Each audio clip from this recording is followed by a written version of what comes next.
بسم اللہ الرحمن الرحیم الحمدللہ رب العالمین والعاقبۃ للمتقین والصلاۃ والسلام علی خاتم النبیین۔ ناظرین محترم السلام علیکم ورحمۃ اللہ وبرکاتہ۔ پروگرام سیرت النبی صلی اللہ علیہ وآلہ وسلم کے ساتھ آپ کا میزبان ڈاکٹر محمود غزنوی حاضر خدمت ہے۔ میرے ساتھ تشریف فرما ہے ہم سب کے پسندیدہ اسکالر جناب شجاع الدین شیخ۔ پچھلا پروگرام سیرت النبی کا جو آپ نے ملاحظہ فرمایا وہ اس حوالے سے تھا کہ ذی الحجہ قربانی کا مہینہ، اس کے بعد محرم الحرام یعنی اختتام سال کا ہجری کا قربانی کے مہینے سے، اور آغاز ہجری سال کا قربانی کے مہینے سے۔ وہ قربانی بھی ایک مقصد کے تحت، یہ قربانی بھی ایک مقصد کے تحت۔ وہ قربانی اللہ کے حکم بجا لانے کے لیے، اور یہ قربانی اللہ کے حکم کے نفاذ کو بچانے کے لیے، اللہ کے قانون کے نفاذ کو بچانے کے لیے جو نافذ ہوا تھا، اس کی حدود ٹوٹ رہی تھیں، اسے بچانے کے لیے قربانی دی گئی۔ محرم الحرام کے حوالے سے آخری جملہ جو پچھلے پروگرام میں میرا تھا وہی تھا کہ حسینیت کو سمجھنا اور حسینیت کو اختیار کرنا ہمارے مسائل کا حل ہے۔ جب تک ہم اس قربانی کے مقاصد پہ غور نہیں کرتے اور یہ نہیں سمجھتے کہ حضرت حسین نے جو قربانی تھی اس کے پس منظر میں کیا تھا، یہ فتنہ و فساد شروع وہیں سے ہوا۔ اگر اس قربانی کو ہم سمجھ کے اور اپنا ٹریک سیدھا کر لیں، جیسے شجاع صاحب نے کہا تھا کہ ہائی وے پہ جہاں سے ہم نے یو ٹرن لینے کی کوشش کی وہیں رک جائیں اور ذرا دیکھ لیں کہ ہائی وے کس طرف جا رہا ہے، یعنی صراط مستقیم کس طرف جا رہی ہے، تو شاید ہم واپس اپنے سفر کی طرف روانہ ہو جائیں، ورنہ ہم بھٹک جائیں گے، ہم بھٹک چکے ہیں۔ میں شجاع صاحب سے پچھلے پروگرام کا ریکیپ لیتا ہوں، اس کے بعد پھر آپ سے گفتگو ہوتی ہے۔ السلام علیکم۔ وعلیکم السلام ورحمۃ اللہ وبرکاتہ۔ الحمدللہ، آپ خیریت سے ہیں؟ الحمدللہ، اللہ کا شکر ہے، آپ سنائیں۔ جزاک اللہ، اللہ کا بہت احسان ہے۔ ڈاکٹر صاحب آپ کی اجازت سے پچھلے پروگرام کی ریکیپ کی طرف چلیں؟ جی جی انشاءاللہ۔ بسم اللہ الرحمن الرحیم، اللہم صلی علی محمد وعلی آل محمد وبارک وسلم۔ گزشتہ نشست میں ہم نے تھوڑا سا اوورویو لیا تھا کہ ذی الحجہ کا مہینہ گزر گیا اور اس میں عظیم قربانی کا معاملہ، ہم حج پہ بھی کچھ تھوڑا کلام ہوا، حج کے حوالے سے بھی، اور پھر قربانی کے حوالے سے ذکر ہوا، اور اس قربانی کا تذکرہ اس معنی میں کہ جب سیدنا حسین رضی اللہ تعالی عنہ اور ان کے اہل خانہ کی قربانیوں کا ذکر آئے تو پیچھے ایک تسلسل چلا آ رہا ہے امت میں۔ دوسری بات ہم نے جانا کہ قربانی کیا ہے، اپنی محبوب ترین شے کو اللہ کی خاطر اس کے قرب کے حصول کے لیے پیش کر دینا، اور ابراہیم علیہ السلام نے اپنی محبوب ترین شے کو اللہ کی راہ میں پیش کر دیا۔ پھر ہم نے جانا کہ ہم بھی چیک کریں کہ ہمارے لیے سمجھنے کے لیے ہمارا اسماعیل کون ہے جس کی قربانی دیے بغیر اللہ کا قرب حاصل نہیں ہو سکتا۔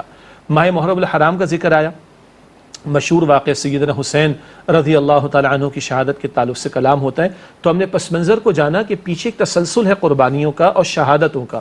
اللہ کے نبی علیہ السلام جو دین لے کر آیا وہ اپنا غلبہ چاہتا ہے، وہ نظام حکومت میں بھی اللہ کی اطاعت کروانا چاہتا ہے، انفرادی معاملات زندگیوں، اجتماعی معاملات زندگیوں، دین ایک کمپلیٹ کوڈ آف لائف ہے، اور وہ اپنا غلبہ چاہتا ہے۔ اور اللہ کے نبی علیہ السلام کا مشن یہی بیان ہوا، 3 دفعہ قرآن پاک میں ذکر آیا، لیظہرہ علی الدین کلہ، کہ اس دین حق دین اسلام کو کل نظام زندگی پر، سسٹم آف لائف پر آپ صلی اللہ علیہ وسلم غالب فرما دیں۔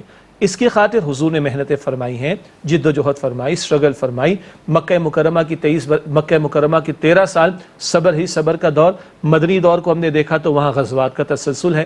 دور نبوی میں طائف کی گلیاں، احد کا میدان، حضور علیہ السلام کا خون اطہر بھی راہ خدا میں پیش ہوتا ہے، اور 259 صحابہ نے جانوں کے نذرانے پیش کی، شہادتیں پیش کی، تب اللہ کا دین غالب ہوا۔ پھر اگلا مرحلہ اس دین حق کے غلبے کے بعد اس کی حفاظت، پروٹیکشن اور اس کی توسیع اور ایکسٹینشن کی بات تھی۔ خلفائے راشدین کا دور ہے رضی اللہ تعالی عنہم اجمعین، 4 میں سے 3 خلفاء شہید ہوئے ہیں اس محنت کے دوران میں، اور سینکڑوں صحابہ کرام نے مزید برآں جام شہادت نوش کی ہے مختلف مہمات اور دیگر مقاصد کی خاطر۔ اور یہ دور ہے خلفائے راشدین کا، جب نظام خلافت قائم ہوا اور کتاب و سنت کی تعلیم اور شورائے مزاج کے مطابق نظام آگے چلا۔ جب خلفائے راشدین کے دور کے بعد اس نظام کے اندر ڈیویشن آنا شروع ہوئی، تو اس موقع پر سیدنا حسین رضی اللہ تعالی عنہ کھڑے ہوئے۔ کیوں؟ ان کی دورس نگاہ نے دیکھ لیا کہ اگر آج یہاں عزیمت کے راستے کو اختیار نہ کیا گیا تو آئندہ ہر وقت اسی طرح کا معاملہ چلتا رہے گا اور معاملہ بڑھتا رہے گا، کم نہیں ہوگا۔ چنانچہ نہ صرف اپنی بلکہ اپنے خانوادے کے 72 افراد کی جانیں بھی راہ خدا میں انہوں نے پیش کر دی۔ یہ شہادت کس لیے ہے؟ یہ شہادتیں کس لیے ہیں؟ وقت کا ایک حاکم جو شرعی حدود کی پامالی کر رہا ہے، یا نظام جو خلفائے راشدین عطا کر کے اس سے ڈیویٹ کر رہا ہے، یا جیسے کہ پچھلے پروگرام میں ذکر آیا حرام کو حلال کرنے کی بات کی جا رہی ہے، بیت المال کے اموال کو ذاتی طور پر استعمال کیا جا رہا ہے، اینڈ سو آن۔ یہاں کھڑے ہو کر عزیمت کا کلمہ سربلند کیا انہوں نے اور اپنی جان تک کا نذرانہ پیش کیا۔ اس پر ہم نے پچھلے پروگرام میں کلام کیا کہ آج جو ہمارے موجودہ حالات ہیں، آج تو دین کی مغلوبیت کا دور ہے، شریعت کے احکامات توڑے جا رہے ہیں، شریعت کا مذاق اڑایا جا رہا ہے، غیر اسلامی نوعیت کی قانون سازی کی جا رہی، بلکہ ایسے قوانین بنائے جا رہے ہیں جن کی ضرب اسلامی احکامات اور شریعت پر پڑتی ہے۔ اس تناظر میں ہم خاموش بیٹھے رہے اور ہمارے دعوے بھی ہوں حسینیت کے اور حسین رضی اللہ تعالیٰ عنہ کو ماننے کے، تو اپنے اس دعوے پر ہمیں کوشچن مارک لگا کے غور و فکر کرنے کی ضرورت ہے۔ اور مبارکباد کے مستحق ہوں گے وہ لوگ کہ جو رسول اللہ علیہ السلام سے واقعات نسبت رکھیں، اہل بیت اور صحابہ کرام سے واقعات نسبت رکھیں، سیدنا حسین سے واقعات نسبت رکھیں، اور نسبت کی لاج رکھتے ہوئے کھڑے ہو باطل کے مقابلے میں، کلمہ حق بلند کریں، باطل کو باطل کہیں، اور جو اللہ کی شریعت کی پامالی کی کوششیں کی جا رہی ہیں اس کو روکنے کے لیے اپنا تن من دھن لگانے کی کوشش کریں۔ یہ گفتگو تھی جو ہم نے ایک مقصد کے تحت اور مقصدیت کی طرف توجہ دلانے کے لیے پچھلے پروگرام میں رکھی۔ اور آخری بات جو آپ نے ذکر بھی فرمائی وہ یہ تھی کہ صرف غم منانے سے بات نہیں بنے گی، ان کے غم اور فکر کو اپنا غم اور فکر بنانا ہوگا، اور ان کے مقصد کو اپنا مقصد بنانا ہوگا۔ میری زندگی کا مقصد تیرے دی کی سرفرازی، میں اسی لیے مسلمان، میں اسی لیے نمازی۔ نبی کریم صلی اللہ علیہ وسلم کی ایک حدیث مبارکہ کا مفہوم یہ ہے کہ ایمان کے بارے میں ہے کہ برائی کا جو ہے وہ بزور طاقت مقابلہ کیا جائے، یہ ایمان کا افضل ترین درجہ ہے۔ اور اگر اتنی طاقت نہیں ہے تو کم از کم زبان سے برائی کو برائی کہا جائے، اس کے ساتھ کمپرومائز نہ کیا جائے، یہ ایمان کا دوسرا درجہ ہے۔ اور اگر یہ بھی کرنے کی پوزیشن نہیں ہے تو کم از کم دل سے برائی کو برائی سمجھا جائے، دل میں اس سے کمپرومائز نہ کیا جائے، یہ ایمان کا تیسرا درجہ ہے۔ اور اگر یہ بھی ختم ہو جائے تو پھر سمجھیے کہ ہمارا ایمان ہی ختم ہو گیا۔ تو کم از کم دل سے برائی کو برائی تو سمجھا جائے۔ جب ہم دل سے برائی کو برائی سمجھیں گے تو ہمارے عمل میں خود بخود ایک تبدیلی آنا شروع ہوگی کہ بری چیز کو ہم پسند نہیں کرتے سو نہیں کرتے۔ تو جب ہم بری چیز کو پسند نہیں کریں گے تو ہمارا عمل بھی بری چیز کی طرف نہیں جائے گا۔ ایک چیز ناپسندیدہ ہے تو ہم اسے کبھی بھی سلیکٹ نہیں کریں گے کہ بھئی یہ پسندیدہ ہے ہی نہیں تو مجھے کیا۔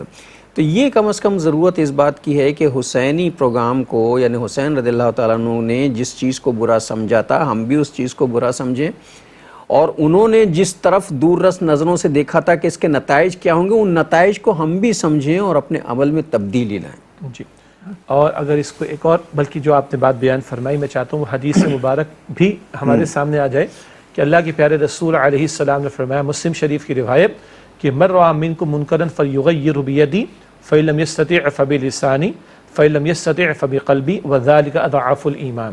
جو کہ تم میں سے بدی کو دیکھے اپنے ہاتھ سے بدل دے۔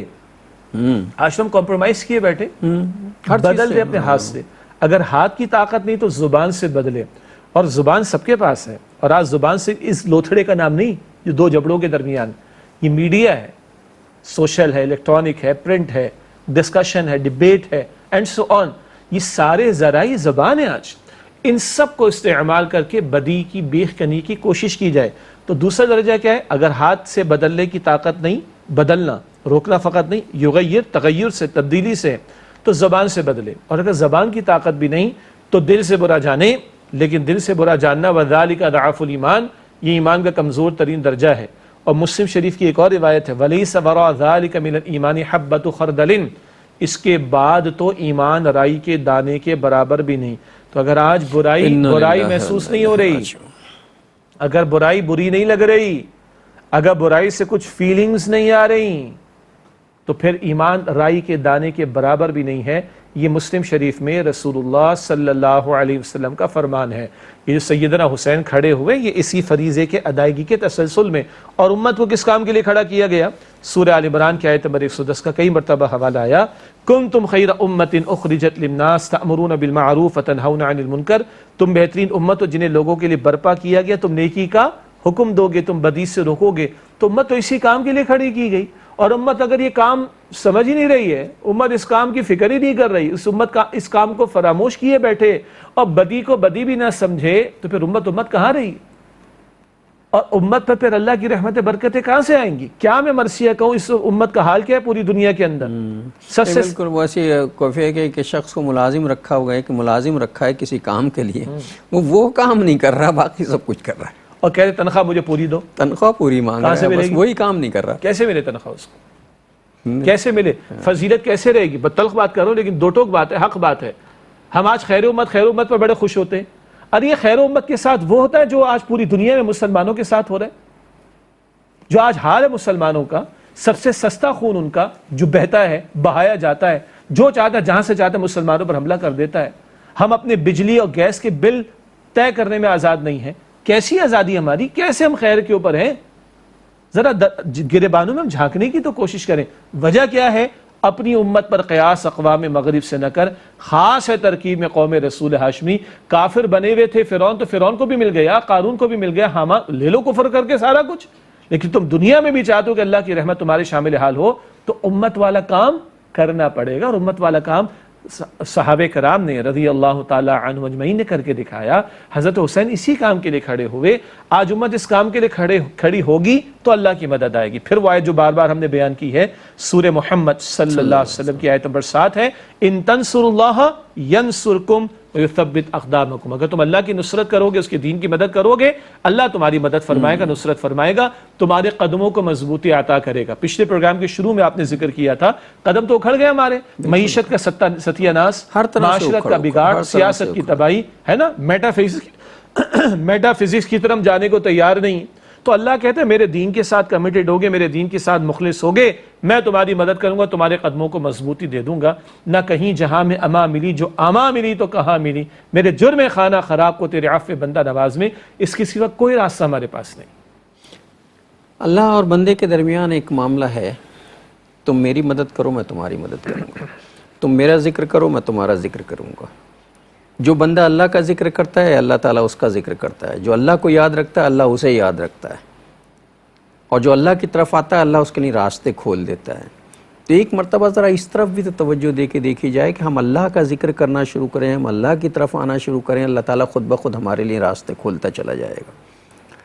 چونکہ وہ بڑا غفور رحیم ہے اور اسے صرف ایک ہی، اور اس کا معاملہ بھی بڑا سستا سا ہے. اس کے ساتھ صرف ایک توبہ چاہیے، صرف ایک ندامت چاہیے، صرف ایک شرمندگی چاہیے، اور اسی بنیاد پر اگر ہوا تو پھر اللہ تعالیٰ غیب سے ہمارے لیے مسائل حل کرنے کے اسباب پیدا کر دے گا.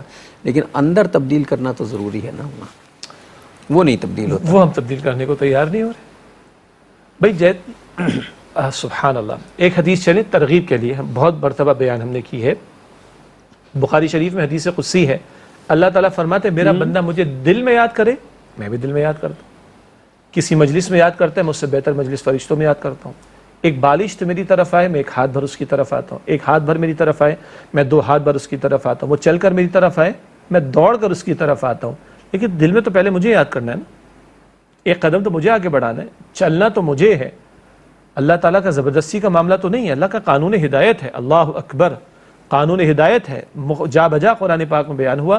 کبھی اللہ تعالیٰ فرماتے سورہ شورا آیت نمبر 13 میں، یہدی الیہ من ینیب، اللہ اسے ہدایت دیتا ہے جو اللہ کی طرف رجوع کرے. تو طلب ہوگی تو ہدایت ملے گی، تڑپ ہوگی تو اللہ تعالیٰ عطا بھی فرمائے. فرمائے. طلب کے بغیر تو ماں بچے کو دودھ نہیں پلاتی. بالکل. جب وہ روتا چیختا ہے تو تڑپتا ہے، مانگتا ہے تو دیتی ہے نا، ہم تو مانگتے ہی نہیں. اور قانون ہدایت کا دوسرا حصہ بھی ہے، سورہ صف کی آیت نمبر 5 میں ہے، فلما زاغوا ازاغ اللہ قلوبہم. جب وہ خود ٹیڑھے ہوئے تو اللہ نے ان کے دلوں کو ٹیڑھا کر دیا.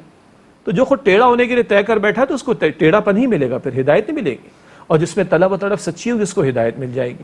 آپ نے پچھلے پروگرام کے آغاز میں بھی ذکر کیا تھا حضرت یونس علیہ السلام کی قوم کا، اور یہی ہمارا اصل مسئلہ ہے. یہ ہمارا اصل مسئلہ ہے کہ آج ہمارے مسائل اجتماعی ہیں، تو رجوع اور توبہ بھی اجتماعی طور پر اجتماعی طور پر کرنی، یہی بات ہے. بس میرا تو دل صرف اسی پہ ٹھکتا ہے کہ سارے مسائل حل ہو سکتے ہیں، اجتماعی توبہ کر لو بھائی. ایک وقفہ لیتے ہیں پھر آ کے بات کرتے ہیں. السلام علیکم ورحمۃ اللہ وبرکاتہ. ویلکم بیک ناظرین. وقفے کے بعد پروگرام سیرت النبی صلی اللہ علیہ وآلہ وسلم میں آپ کا خیر مقدم ہے. بار بار یہ بات کہی جاتی رہی ان پروگراموں میں، اور میں آج بھی وہی بات کر رہا ہوں. آپ کہیں گے کہ صاحب تکرار کرتے ہو.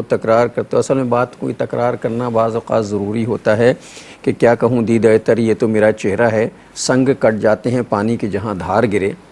تو بات بار بار کہی جائے، ہو سکتا ہے کہیں نہ کہیں تو اس کا اثر ہوگا کہ ہمارے مسائل کا صرف ایک حل ہے، اور وہ یہ کہ ہم چونکہ ہماری اجتماعی بگاڑ پیدا ہوا تو ہمیں اجتماعی توبہ کرنے کی ضرورت ہے. ہم اجتماعی توبہ کر لیں گے تو اللہ تعالی ہمارے راستے کھول دے گا اور ہم پر سے یہ عذاب ٹلنا شروع ہو جائیں گے. جو آپ نے فرمایا تکرار، تو تکرار تو کس شے کی نہیں ہو رہی ہے ہمارے ہاں. آج ہمارے ہاتھوں میں اسمارٹ فون ہے، کتنی تکرار ہوتی ہے اس کے اوپر، اپنے اسکیجول کے حوالے سے، اپنے الارم کے حوالے سے، فلاں پروگرام اس کا نوٹیفیکیشن، فلاں میٹنگ اس کا نوٹیفیکیشن، فلاں ڈیل اس کا ریمائنڈر نوٹیفیکیشن، لگے ہوئے ہیں. ہر وقت تکرار ہو رہی. تو تکرار تو مطلوب ہے. بلکہ دلچسپ بات ہے، لفظ انسان ایک رائے کہ یہ لفظ نسیان سے بنا ہے، بھول سے. اسی لیے ایک بڑا مشہور مقولہ ہے کہ اول الناس اول ناسن، انسانوں کے پہلے وہ سب سے پہلے ہی بھول جانے والے تھے. ابا آدم علیہ السلام سے ایک لغزش کا معاملہ ہو گیا تھا نا. تو یہ سمجھانے کے لیے تو اس نسیان کا علاج یہ ہے کہ یاد دہانی کرائی جائے بار بار. اسی لیے قرآن پاک اپنے لیے قرآن میں کہا نا اللہ نے جو عہد الست ہے، جی بالکل بالکل الست بربکم، اس کا کہا نا کہ ہم پیغمبر بھیجیں گے. ہاں اچھا، اب قرآن پاک کے لیے ایک لفظ بار بار آتا ہے، ذکر، الذکر، ذکرہ، تذکرہ. وہ مشہور ہے، سب کو یاد آ گئی ہوگی ہمارے ناظرین کو بھی. سورہ قمر میں جو 4 مرتبہ آئی ہے، سورہ قمر کی آیت نمبر 17 ہے، پھر 22 ہے، پھر 32 ہے، پھر 40 ہے. وَلَقَدْ يَسَّرْنَا الْقُرْآنَ لِلذِّكْرِ فَهَلْ مِن مُدَّكِرٍ. یقیناً یاد دہانی کے لیے ہم نے قرآن پاک کو آسان کر دیا، تو کوئی ہے جو نصیحت حاصل کرے. تو یہ جتنے نام قرآن پاک کے، الذکر ہے، ذکرہ ہے، تذکرہ ہے، ان سب کا مفہوم ہے یاد دہانی. اور انسان کا خالق ہے اللہ، تو خالق کو ہی پتہ ہے کہ انسان کے اندر کیا کیا کمی ہے. چنانچہ اللہ تعالیٰ فرماتا ہے الا یعلم من خلق، کیا وہ نہ جانے گا جس نے پیدا فرمایا. تو اللہ نے باتوں کو بار بار دہرایا ہے، تو دہرایا جانا ضروری ہے. اور جب بندوں میں غفلت زیادہ ہو جائے تو پھر دہرانے کی تکرار کرنے کی کیفیت بھی زیادہ ہو جانی چاہیے. اچھا، مزے کی بات اور دلچسپ بات، جو لوگ بھی 5 وقتہ نمازی ہیں، ویسے تو سب کو ہونا چاہیے، اللہ تعالی ہم سب کو توفیق عطا فرمائے. آمین. یہ جو ہماری نمازیں رمضان تک محدود رہتی ہیں، جمعے کی 2 رکعت تک محدود رہتی ہیں، کبھی چلو ماہ ربیع الاول کے 1-2 دن پڑھ لیں گے، ماہ محرم کے 1-2 دن پڑھ لیں گے، ذرا ہارڈ ٹائمز آئیں گے تو چلو نماز پڑھ لیں گے، حج پہ جائیں گے تو نماز پڑھ لیں گے. یہ رویے درست نہیں ہے. درست رویہ یہ ہے کہ ان الصلاۃ کانت علی المؤمنین کتابا موقوتا، سورہ نساء میں آیا کہ بے شک نماز ایمان والوں پر مقرر اوقات میں فرض ہے، 5 نمازیں وقت مقرر پر روزانہ. ہر نماز میں پہلے کیا تلاوت کرتے ہیں؟ سورہ فاتحہ. 14 صدیوں سے زیادہ ہو گیا کوئی مسلمان، بوڑھا، اور اس کے بغیر نماز ہی نہیں ہو رہی. بچہ، لا صلاۃ الا بفاتحۃ الکتاب، حدیث مبارک میں ہے کہ نماز نہیں ہوتی فاتحۃ الکتاب یعنی سورۃ الفاتحہ کے بغیر. اب یہ بھی تو تکرار ہے، لیکن کس قدر خوبصورت تکرار ہے. ہر چند گھنٹوں بعد نماز لے کر آتی ہے، رب کا تعارف اور وہی بات، اور ڈیسٹینیشن مالکی یوم الدین، اور کرنے کا کام ایاک نعبد. اوقات کیا ہے؟ تم محتاج ہو، دعا کرو اہدنا الصراط المستقیم. تو رب کا تعارف، منزل آخرت، کرنے کا کام بندگی، اور اپنی اوقات کو پہچانا. تم محتاج ہو، ہدایت مانگو، اللہ ہدایت عطا فرمائے گا. یہ تکرار تو دن میں کئی مرتبہ ہے، ہر نماز کی ہر رکعت میں ہے. تو تکرار کئی ہر مرتبہ عیب نہیں ہوا کرتی. ہم ہماری گفتگو میں، آرٹیکل میں، تحریر میں تکرار کو عیب سمجھا جاتا ہے، وہ اپنی جگہ ایک مسئلہ ہے. لیکن جب انسان کے اصل معاملات اور مسائل پر توجہ کرانے کی ضرورت ہوگی تو تکرار پسندیدہ ہے. اور رب کائنات نے اس کا ذکر فرمایا. کبھی اللہ تعالیٰ آتا ہے کسی بات کی تکرار پر تو سورہ رحمان میں 31 مرتبہ فرما دیتا ہے فَبِأَيِّ آلاء رَبِّكُمَا تُكَذِّبَانِ. کبھی اللہ تعالیٰ تکذیب کرنے والے، جھٹلانے والوں کے تعلق سے لوگوں کو متنبہ کرنے پر آتا ہے تو اللہ سبحانہ و تعالیٰ 10 مرتبہ فرماتا ہے وَيْلٌ يَوْمَئِذٍ لِّلْمُكَذِّبِينَ. اس دن تباہی ہے، بربادی ہے تکذیب کرنے والوں کے لیے. تکرار تو قرآن پاک کے ساتھ ساتھ احادیث مبارکہ میں بھی ہے. اللہ کے نبی کوئی بات کبھی کبھی 3 مرتبہ ارشاد فرماتے، اور بعض مرتبہ کبھی کوئی بات 9 مرتبہ تک حضور نے دہرائی ہے صلی اللہ علیہ وسلم. یہ تکرار جو ہے یہ کلام کا حسن ہے. اور یاد دہانی کے لیے بھی ضروری ہے. اور اصل میں ہم نے کسی اور طریقے سے چیزوں کو سمجھا ہے. یہ جو قرآن حکیم ہے یہ دراصل اللہ تعالیٰ کا تکلمی انداز ہے اپنے بندے سے مخاطب ہونے کا. یہ قرآن جو ہے وہ تحریری نہیں ہے، تکلمی ہے. یہ لکھ کر نہیں دیا گیا رسول اللہ صلی اللہ علیہ وسلم کو، پچھلے انبیاء کو جس طرح صحیفے لکھ کر دے دیے گئے تھے. اللہ تعالیٰ نے باقاعدہ تخاطب فرمایا ہے، نبیوں سے تخاطب ہے، بندوں سے تخاطب ہے. تو یہ تکلمی کلام ہے. اسے اگر تکلم کے انداز سے سمجھا جائے کہ اللہ مجھ سے باتیں کر رہا ہے، اللہ مجھ سے باتیں کر رہا ہے. ہم جب بھی پڑھیں اگر اس انداز سے پڑھیں کہ میں دیکھوں میرا رب مجھ سے کیا کہہ رہا ہے، تو اللہ کہتا ہوا محسوس ہوتا ہے کہ مجھ سے کوئی بات کہے. تکلم ہے نا سارا کا سارا. یہ جو آپ نے تکلمی اور تکلم اور کلام کے الفاظ استعمال فرمائے ناظرین کی دلچسپی کے لیے. اچھا، ہمارے علم میں ہے، ہمارے کچھ ویورز جو ہیں وہ کچھ کی تعداد ایگزیکٹلی ہمیں نہیں پتہ، وہ باقاعدہ نوٹس بھی لیتے ہیں، ٹھیک ہے. اور بعض کا ہمیں معلوم ہوا کہ ان کی 2 3 رجسٹرز بھی فل ہو گئے ماشاءاللہ الحمدللہ. تو ایک حوالہ نوٹ کر لیں، سورہ توبہ کی آیت نمبر 6 ہے. سورہ توبہ آیت نمبر 6 ہے، اور بڑا پیارا وہاں پر ایک بیان ہے. ویسے سب کو یاد ہوگا سورہ توبہ کے آغاز میں بسم اللہ نہیں ہے. اچھا، اس کی ایک وجہ تو یہ ہے کہ بس اللہ کے رسول نے نہیں لکھوائی تو نہیں لکھی گئی، ختم ہو گئی بات.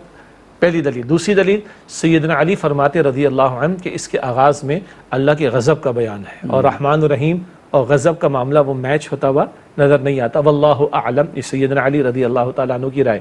مگر اس کے بعد اللہ تعالیٰ فرماتا ہے وَإِنْ أَحَدٌ مِّنَ الْمُشْرِكِينَ اسْتَجَارَكَ فَأَجِرْهُ حَتَّى يَسْمَعَ كَلَامَ اللَّهِ. یہ کلام اللہ کے الفاظ ہیں کہ مشرکین میں سے کوئی تم سے پناہ مانگے، یہ میدان جنگ کے لیے کہا جا رہا ہے، تو اس کو پناہ دے دو. حَتَّى يَسْمَعَ كَلَامَ اللَّهِ، یہاں تک کہ اللہ کے کلام کو سن لے. ثُمَّ أَبْلِغْهُ مَأْمَنَ، پھر اس کے جائے امن تک پہنچا دو.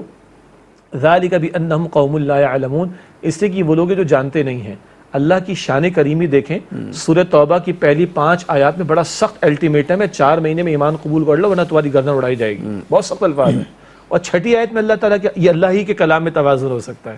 ہم تو جاتے تو ایک کی طرف ٹلٹ ہو جاتے نا، نہیں، سخت بیان بھی ہے لیکن آپشن بھی ہے. اگر میدان جنگ میں تم سے کوئی کہے ہمیں پناہ دے دو اور وہ اللہ کا کلام سننا چاہے تو دعوت دو، اللہ کا کلام سناؤ، اور گن پوائنٹ پہ قبول نہ کروانا، اس کے جائے امن پہ چھوڑ دو لے جا کر، اس کو آزاد مرضی سے قبول کرے. جانتے نہیں. اللہ کی رحمت دیکھیں، 21 سال ہو گئے سورہ توبہ تقریباً 9 ہجری میں اس کا نزول ہو رہا ہے. 21 سال کم و بیش ہو گئے ان کو سناتے ہوئے. اللہ مارجن دے رہے ہیں، یہ جانتے نہیں ہیں. تو یہاں لفظ آیا کلام اللہ. قرآن پاک کیا ہے؟ اللہ تعالیٰ کا کلام ہے. اور جو آپ نے بھی فرمایا بڑی قیمتی بات ہے وہ بھی، کہ ایسا لگے کہ اللہ مجھ سے کلام کر رہا ہے. بیانی انداز ہے نا، کلام کر رہا ہے. جو کلام کرے گا اگر اسے سنو یہ سوچ کے کہ مجھ سے کلام ہو رہا ہے، اس کا امپیکٹ ہی کچھ اور ہوتا ہے. اس پر سیدنا علی بھی فرماتے رضی اللہ عنہ کہ جب میں اللہ سے کلام کرنا چاہتا ہوں تو میں نماز میں کھڑا ہوتا ہوں. جب میں چاہتا ہوں کہ اللہ تعالیٰ مجھ سے کلام فرمائے تو میں قرآن پاک کھولتا ہوں. میرا اللہ کیا فرما رہا ہے، میرا اللہ کیا حکم دے رہا ہے، میرا اللہ مجھ سے کن باتوں سے راضی ہوگا، میرا اللہ کن باتوں سے منع فرما رہا ہے، اور میرا اللہ کن باتوں سے ناراض ہو جائے گا. اور میں دل سے ایک بات عرض کرتا ہوں ناظرین، اپنے لیے بھی آپ کے لیے بھی، اللہ سے باتیں کریں. ایک مسلم نے بڑی پیاری بات کہی، تمہیں عربی نہیں آتی نا، نماز تو خیر عربی پڑھ لو گے، عربی نہیں آتی، اللہ سے پنجابی میں باتیں کرو. اللہ کسی زبان کا محتاج تھوڑی ہے. کیا باتیں کریں. وہ میں جا رہا ہوں یا اللہ مارکیٹ کی طرف، تو یا اللہ مارکیٹ کی سڑک بھی ٹھیک ہو. اب اگر کراچی بیٹھے ہیں تو آپ کو پتہ ہے کہ کیا حالات ہے کراچی کی سڑکوں کے. یا اللہ سڑک بھی ٹھیک ہو، پارکنگ بھی صحیح مل جائے، ٹائر پنچر نہ ہو جائے، گاڑی کو اٹھا کے نہ لے جائے، شیشہ سائڈ کا توڑ نہ دے. ہمارے جو ویور اوورسیز دیکھ رہے ہیں ان کو عجیب لگ رہا ہوگا، لیکن جو پاکستان سے تعلق رکھتے ہیں وہ پتہ ہے کہ کیا کچھ ہم پر بیتتی ہے. انہیں اللہ اب سوشل میڈیا تو انہیں بھی اچنبا نہیں ہو رہا ہوگا. جی ٹھیک ہے، جو چیز لینے جا رہا ہوں وہ اویلیبل بھی ہو، میری جیب کی استطاعت کے مطابق ہو، بیچنے والا مجھے دھوکہ نہ دے دے، جی میری رینج کے اندر وہ چیز مل جائے، جو لے کر آؤ وہ چیز خراب نہ ہو. وہ صحیح 10 دعائیں ہو سکتی ہیں، جاتے ہوئے مانگو اللہ تعالیٰ سے. پریشان ہو رہے ہو، اللہ تعالیٰ کے رسول نے فرمایا کہ جوتے کا تسمہ بھی اللہ سے مانگو. جوتے کا تسمہ بھی اللہ سے مانگو.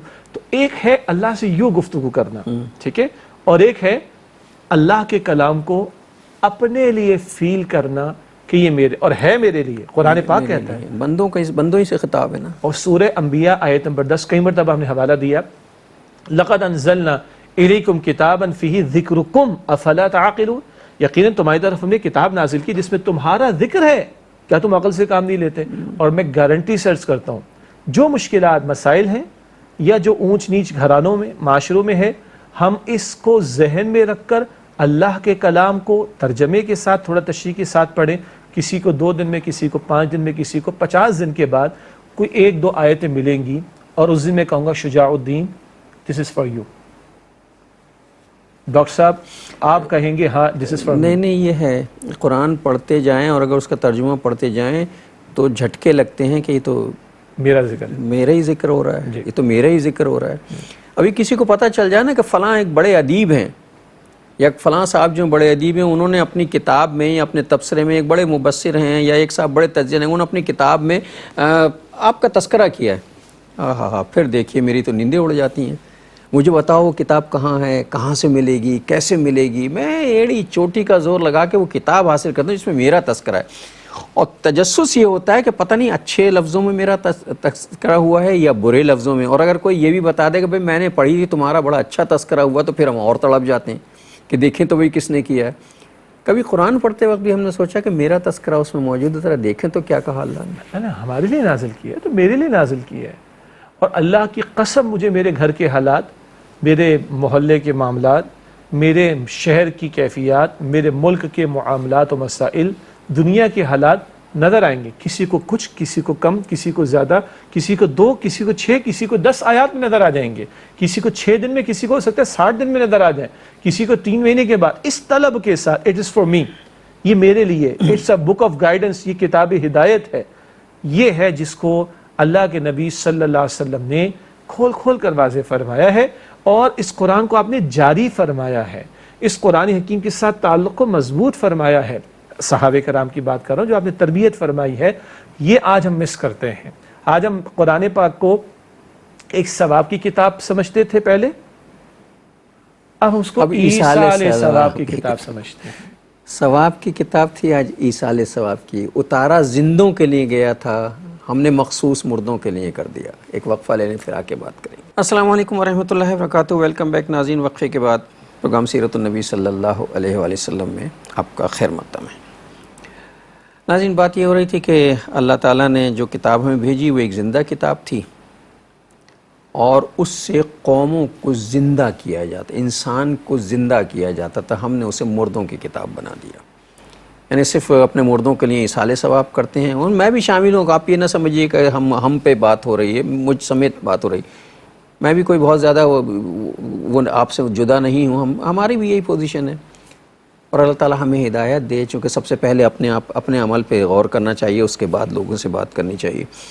تو یہ صورتحال ہوگی. ہم نے قرآن کے ساتھ یہ کر دیا، نتیجہ یہ ہوا کہ ہم آج جہاں کھڑے ہیں سب مجھ سمیت، وہ ان حالات سے دوچار ہیں. مجھے استقامت کا ایک واقعہ یاد آیا کہ ایک صاحب نے، ایک حکایت ہے کہ ایک صاحب جو ہیں ان کا اللہ پہ بے پناہ توکل تھا. اور توکل کا یعنی تو کہتے کہ اللہ کرے گا جو کچھ کرے گا، میں تو اللہ پہ بھروسہ کرتا ہوں. اور ہر معاملے میں اللہ تعالیٰ ان کے لیے راستے نکال دیتا تھا. اور ان کا تھا کہ تو اللہ نے کہا ہے کہ تم مجھے یاد کرو تو میں ہی تمہارے لیے کافی ہو جاؤں گا، تو اللہ ہی میرے لیے کافی ہے. وہ ایک مطلب سمندر سے ایک عجیب واقعہ ہوا کہ سمندر سے کشتی بھی گزر رہے تھے، طوفان آیا، کشتی ڈوب گئی. یہ صاحب جو ہیں وہ کسی طرح، ان کے پاس لائف جیکٹ تھی، وہ لائف جیکٹ سے تیرتے تیرتے کسی ایک ایسے جزیرے پہ پہنچ گئے جہاں سوائے درختوں کے کچھ بھی نہیں تھا. وہ درخت بھی کچھ جو ہیں وہ فروٹ کے تھے. وہاں جا کے بڑے خوش ہوئے، کہنے لگے دیکھو میں نے اللہ پہ توکل کیا تھا، ایک تو اللہ نے زندہ یہاں پہنچا دیا، دوسری یہ کہ درختوں میں فروٹ لگے، کم از کم پیٹ بھرتا رہے گا. کھلے آسمان کے نیچے پڑے رہے، بہت دن ہو گئے وہاں رہتے رہتے، فروٹ کھاتے کھاتے دل بھر گیا. تو کہا کہ اب موسم سے بچنے کے لیے کچھ کریں. تو انہوں نے کچھ پرانے جو درخت وہاں کٹے پڑے تھے وہ توڑ پھوڑ کے انہوں نے ایک جھوپڑی سی بنا لی، اور جھوپڑی بنا کے اور پھر لیٹ گئے، اور لیٹ کے سوچنے لگے کہ اب دیکھوں میرا اللہ مجھے یہاں سے کیسے نکالے گا، توکل تو مجھے اسی پہ ہے. اچانک جو ہے بارش ہوئی اور اوپر سے بجلی کڑکی، اور بجلی جھوپڑی پہ گری اور جھوپڑی میں آگ لگ گئی. اب یہ پریشان ہو گئے، کہنے لگے آج جو ہے توکل بڑا مہنگا پڑا ہے، ایک جھوپڑی کس مشکل سے بنائی تھی وہ بھی جل گئی، اب کیا ہوگا. اور جب وہ یہ سوچ رہے تھے کہ اب کیا ہوگا تو ایک وہاں سے جہاز آیا، اور جہاز آنے کے بعد انہوں نے پیچھے سے آواز، پیچھے دیکھو پیچھے دیکھو پیچھے دیکھو. انہوں نے کہا تم کون ہو؟ کہنے لگے تو نہیں تو ہمیں بلایا. سمندر میں اگر آگ لگائی جائے کسی جزیرے پہ تو اس کا مطلب ہوتا ہے ہیلپ کے لیے بلاؤ. اللہ تعالیٰ نے بجلی گرائی، اللہ تعالیٰ نے جھوپڑی جلائی، اللہ تعالیٰ نے مدد کے لیے لوگ بھیجے اور وہ اس صاحب کو وہاں سے نکال کے لے گئے، تو کہنے لگے آج مجھے میرا توکل جو ہے وہ تکمیل کو پہنچ گیا تھا۔ تو یہ اللہ پہ توکل، لیکن اللہ پہ توکل کرنے کا مطلب یہ نہیں ہے کہ ہم صرف یہ ہاتھ پہ ہاتھ رکھ کے بیٹھ جائیں کہ بس جی اب تو اللہ خود ہی کر لے گا جو کچھ ہماری مصیبت ہے، ہم نے یہی طے کیا ہے۔ ہم نے کہا کھانا تو اللہ نے رزق کا وعدہ کیا، وہ تو بھیجے گا کھانا۔ تھے تو وہ آبا تمہارے ہی، مگر تم کیا ہو، ہاتھ پر ہاتھ دھرے منتظر فردا۔ مرتضی فردہ ہیں، ہم ذکر خوب کرتے رہیں اپنے اسلاف کا، بڑوں کا، بزرگوں کا، خوش ہوتے رہیں، اللہ ان کے درجات بلند فرمائے۔ خوش ہم ہوتے کیا کر رہے ہیں؟ ہمارا عمل کیا ثبوت پیش کر رہا ہے؟ نہ ہم میں توکل ہے، نہ ہم میں جد و جہد ہے، نہ ہم میں کوشش ہے۔ اللہ تعالیٰ قرآن حکیم کی آیت مبارکہ ہے نا، وَأَن لَيْسَ لِلْإِنسَانَ إِلَّا مَا سَعَىٰ، اللہ انسان کو اتنا ہی دیتا ہے جتنی وہ جد و جہد کرتا ہے۔ جی، اور آگے یہ بھی فرمایا کہ وَأَنَّ سَعْيَهُ سَوْفَ يُرَىٰ، اور ان قریب اس کی سعی، اس کی کوشش بھی دیکھی جائے گی۔ یہ اشارہ آخرت کی طرف بھی ہے، جو چاہو سو کر لو آج یہاں پر، تمہاری کوششوں کے نتائج وہاں پر نکلنے ہیں۔ فَمَن يَعْمَلْ مِثْقَالَ ذَرَّةٍ خَيْرٍ يَرَىٰ وَمَن يَعْمَلْ مِثْقَالَ ذَرَّةٍ شَرًّا يَرَىٰ، ذرہ برابر بھلائی انسان دیکھے گا، ذرہ برابر برائی انسان اس کو بھی موجود پائے گا۔ تو ڈاکٹر صاحب بات چلی تھی قرآن پاک کے تعلق سے کہ ہم نے، ناظرین کو یہ بات مشکل یا ذرا بھاری محسوس ہوئی ہوگی، میں اس کی چاہتا ہوں وضاحت ہو جائے۔ ہم ثواب کے لیے بھی نہیں پڑھ رہے، ہم صرف ایصال ثواب کے لیے پڑھ رہے ہیں۔ ہم قائل ہیں آپ نماز ادا کریں، آپ روزہ رکھیں، آپ صدقہ خیرات دیں، آپ قرآن پاک کی تلاوت کریں، آپ اذکار کریں، اور اس کے بعد اپنے مرحومین کے لیے دعا کریں، اللہ رحمت نازل فرمائے گا، اس میں کسی کا کوئی اختلاف نہیں ہے۔ مگر قرآن پاک صرف مرحومین کے لیے پڑھا جا رہا ہے، اور ایسے ایسے معاملات ہوتے ہیں، یعنی ایک محلے کے اندر ٹینٹ لگا ہوا ہے، کسی مرحوم کے لیے قرآن خوانی ہو رہی ہے، پڑوس کی مسجد سے اذان کی آواز آ گئی، اذان کے بعد جماعت کا وقت ہو گیا، نماز کے لیے کوئی اٹھ کر نہیں جا رہا، اور قرآن پاک جو پڑھا جا رہا ہے، ہمیں تو بچپن کے وہ واقعات بھی یاد ہیں، یار ایک صفحہ تو پڑھ لے، ایک صفحہ میں پڑھتا ہوں، ایک صفحہ تو پڑھ لے، ایک صفحہ میں، جلدی سے ختم کرو تاکہ بعد کھانا کھلے اس کے۔ مسجد میں نماز کا وقت بھی نکل گیا، عصر سے بیٹھے ہوئے، عصر کی نماز گئی، مغرب کی نماز بھی گئی۔ یہ کون سا دین ہے؟ یہ کون سا دین ہے؟ فرض نماز کو ضائع کر رہے ہو اور بیٹھ کے قرآن پاک کی تلاوت، اور اس میں یہ معاملات ہو رہے ہیں، آدھا تو پڑھ لے، آدھا میں پڑھ لو، آدھا تو پڑھ لے، آدھا میں پڑھ لو، ٹھکا ٹھک پڑھ رہے ہیں، اور کچھ لوگ ہاتھ پھیرتے ہیں، گھر پہ جا کے بچوں سے کہتے ہیں بیٹا مجھے تو پڑھنا آتا نہیں تھا، میں نے بس وہاں پہ ہاتھ پھیر دے، تم ذرا پڑھ لینا مرحوم کے لیے۔ کیا کر رہے ہیں آخر اب؟ یہ قرآن مرحومین کے لیے نہیں آیا ہے، یہ زندوں کے لیے کتاب ہے، یہ زندوں کے لیے کلام ہے۔ جانے والوں کے لیے دعا کریں گے، دعائیں رحمت بھی کریں گے، دعائیں مغفرت بھی کریں گے، سب کچھ کریں گے، مگر ہم تو زندہ ہیں، ہم تو نہیں مرے۔ تو ہم تو قرآن پاک سے زندگی لیں، ہم تو قرآن پاک سے رہنمائی لیں، ہم تو قرآن پاک کو سمجھنے کی کوشش کریں، ہم تو قرآن پاک سے رہنمائی لیں کہ اللہ تعالیٰ کن باتوں سے راضی ہوگا، کن باتوں سے ناراض ہوگا۔ جو سیدنا علی کا قول میں نے پیش کیا تھا، جب میں اللہ سے کلام کرنا چاہتا ہوں میں نماز میں کھڑا ہوتا ہوں، اور جب میں چاہتا ہوں اللہ تعالیٰ مجھ سے کلام فرمائے تو میں قرآن پاک کو کھولتا ہوں۔ اصل میں ہم نے چیزوں کو بہت عجیب و غریب بنا لیا۔ ابھی ہمارے ہاں جو صورتحال ہوتی ہے وہ عموماً دیکھنے میں آئی ہے، اور میں نہیں سمجھتا کہ آپ کو کوئی تجربہ شیئر کروں تو آپ اس سے کوئی اجنبی ہوں گے، اور شجاع صاحب بھی اس کی تصدیق کریں گے۔ کوئی کسی کا جنازہ آتا ہے نا جب مسجد میں، اس کے ساتھ 100 آدمی آتے ہیں ساتھ، اس میں سے 15-20 آدمی جو ہیں وہ جنازہ پڑھنے اندر آتے ہیں مسجد میں، اور بقیہ 75-55 آدمی جو ہیں وہ باہر کھڑے رہتے ہیں، انتظار کرتے ہیں مسجد سے جنازہ پڑھ کے واپس آئیں تو کندھا دے کے اسے لے جائیں۔ یہ ہو رہا ہے، اور ابھی جس وقت یہ پروگرام چل رہا ہوگا تو ظاہر ہے دیر ہو چکی ہوگی، لیکن میں نے اس سے بھی زیادہ ایک عجیب تماشا جو ہے وہ بھی دیکھا ہے محرم میں، کہ مسجد کے اندر ایک صاحب جو ہیں ایک دیگ پکوا کے لائے ہیں بریانی کی، لنگر کی، اور لنگر کی دیگ لا کے، اور انہوں نے جب نماز کا وقت ہو رہا تھا تو نماز کے وقت میں وہ دیگ انہوں نے لا کے مسجد کے صحن میں رکھی، 10-15 آدمی ان کے ساتھ تھے، اور دیگ رکھنے کے بعد سارے کے سارے الٹے پیروں واپس جلدی سے باہر آ گئے، مسجد کے کہیں بے حرمتی نہ ہو جائے، خود واپس آ گئے۔ جماعت ہو گئی، جماعت کا مولوی صاحب نے اعلان کر دیا کہ آپ کے لیے فلاں صاحب نے لنگر کا انتظام ہے، آپ لوگ کھانا کھا کے جائیے گا، اور جیسی اس نماز ختم ہوئی سارے تو انہوں نے آواز دے کے لوگوں کو آ جاؤ آ جاؤ آ جاؤ کھانا کھلا دو۔ مسجد میں نماز نہیں پڑھ رہے، مسجد میں آ کے لنگر کر رہے ہیں۔ اس لنگر کی کیا ویلیو ہے جو نماز چھوڑ کر کیا جا رہا ہے؟ حقیقت روایات میں کھو گئی، یہ امت خرافات میں کھو گئی، خود مسجد میں آنے کو تیار نہیں۔ استغفر اللہ، یہ محرومی نہیں ہے، بد نصیبی نہیں ہے؟ یہ بد نصیبی، یہ واقعی کبھی یوں سوچنا چاہیے۔ کسی نے کہا کہ یہ مت سوچو کہ تم مسجد میں تمہیں نماز نہیں پڑھنا ہے، تم یہ سوچو کہ آج کون سا گناہ ایسا ہوا تھا کہ اللہ نے مجھے اپنے دربار میں آنے سے روک دیا۔ اللہ اکبر کبیرہ، اللہ اکبر کبیرہ۔